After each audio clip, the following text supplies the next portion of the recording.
If you just want to know which of Destiny 2's dives completes the fastest, it's Shatter Dive. Here's a graph with how it stacks up against Trapper's Ambush, aka Void Dive, Ensnaring Slam, aka Strand Dive, and Warlock's Phoenix Dive. A more complete table with values is towards the end of the video. Dive time frame is affected by how high you initially jump and when you input the dive. To control jump height, I used Tier 4 mobility for all tests. To control the timing of inputs, I used a macro, and I only needed to modify which button was pressed for Phoenix Dive.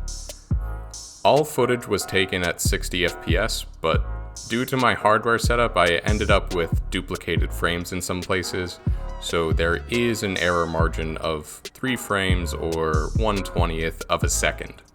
Bannerfall offers this nice convergence of dots on the ground to align my starting position and markings on the wall to get my facing the same between tests. I defined 3 phases for each dive. Startup, the first line segment on the graph, active time, the second, and end lag, the third. Startup is the time before your character begins downward movement.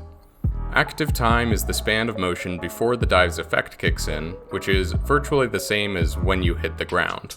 End lag is the time between the effect and when you regain control of your character, so it doesn't include weapon ready speed as that varies per weapon.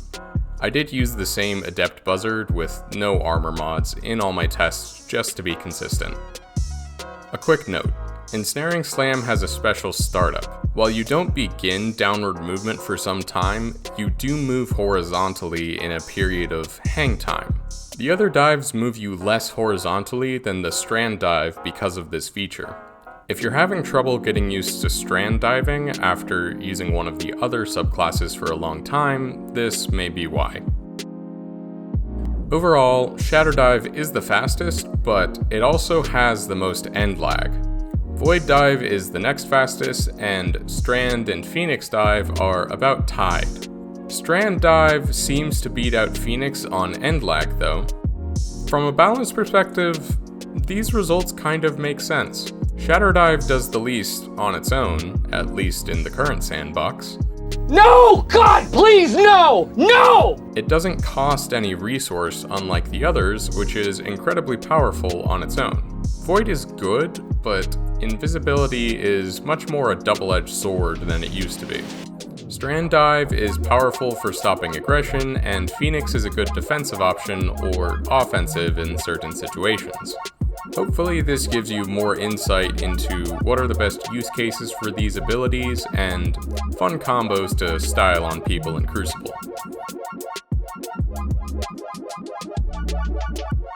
Before I end, I want to talk about Maui.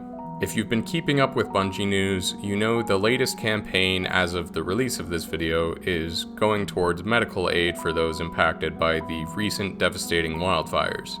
To make a long story short, I have a deep personal connection to the historic town of Lahaina. I've been many times, and on one of those trips is where I got the name Gluefoot.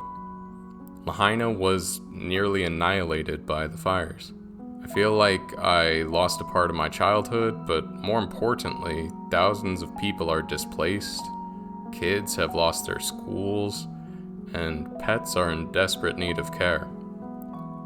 I'm sure Bungie's aid will be immensely helpful, but decades of history and infrastructure was lost, and it will take many years to rebuild. Please consider donating to the Maui Strong Fund to help Maui rebuild and be resilient against future disasters. If you want a more specific place to donate, consider either the Maui Food Bank or Maui Humane Society. The food bank needs money to distribute food, and the Humane Society is providing pets with shelter and reuniting them with their owners. The donation page links for all these organizations are in the description.